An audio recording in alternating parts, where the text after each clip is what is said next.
안녕하십니까. 이비인후과 전문의 하승용입니다. 오늘은 말초성 어지럼증에 대해서 알아보겠습니다.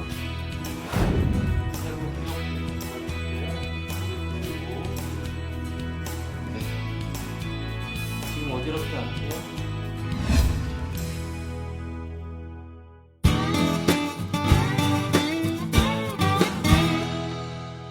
네, 말초성 어지럼증이란 뇌가 아닌 구의 부분에서 생기는 어지럼증을 말합니다. 보통은 귀가 되는 원인인 경우가 많으며 이로 인해 생기는 어지럼증을 말합니다.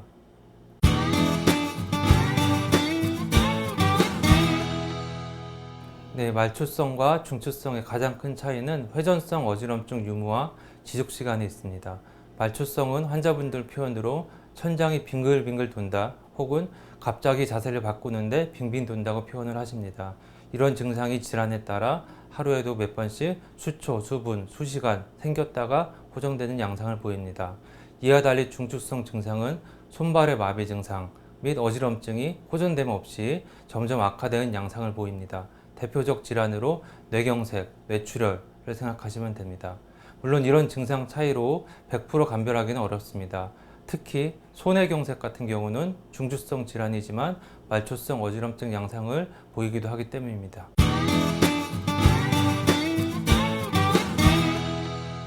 가장 흔하게 발생하는 것으로는 이석증, 그 외에 메니에르 전정신경염이 있습니다. 이석증은 흔히 달팽이관이라고 알고 계시는 곳 중에 세방고리관에 이상이 있는 경우고, 메니에르는 원인은 완전히 밝혀지지 않았지만 뇌에 있는 림프액 이상으로 발병한다고 알려져 있습니다. 전정신경염은 뇌보다 안쪽에 있는 전정신경에 바이러스 감염이 되어 발생하는 것으로 알려져 있습니다.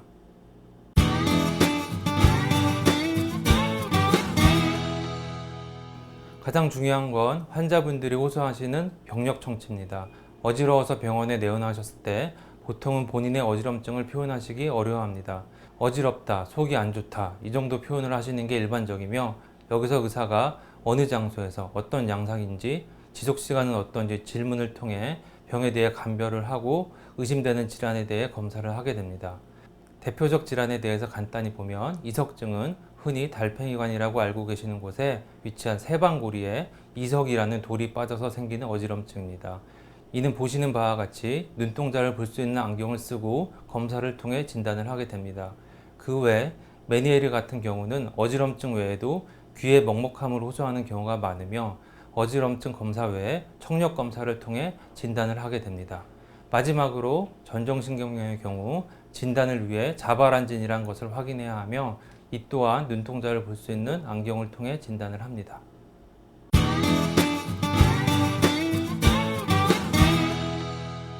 네, 진단을 했으면 치료를 해야 하는데 이는 각각의 질환마다 다릅니다. 이석증의 주된 치료는 약물 치료가 아닌 돌이 빠진 위치에 따라서 이석 치환술이라는 걸 합니다.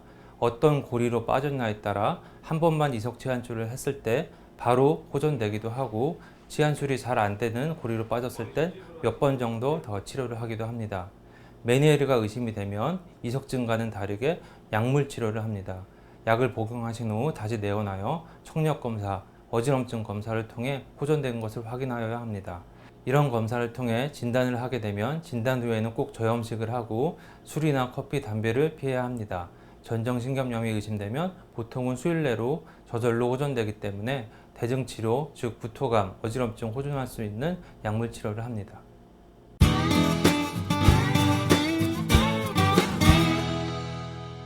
중추성 어지럼증과 달리 말초성 어지럼증 질환은 대부분 합병증을 남기지 않습니다. 다만 이중 이석증은 재발을 자주 할 수 있으며, 메니에르의 경우 잦은 재발과 이로 인해 병이 진행되면 차차 청력 저하가 나타나므로 주기적인 경과 관찰이 필요합니다. 전정신경염의 경우 보통은 재발하지 않으며 특별한 합병증은 없습니다.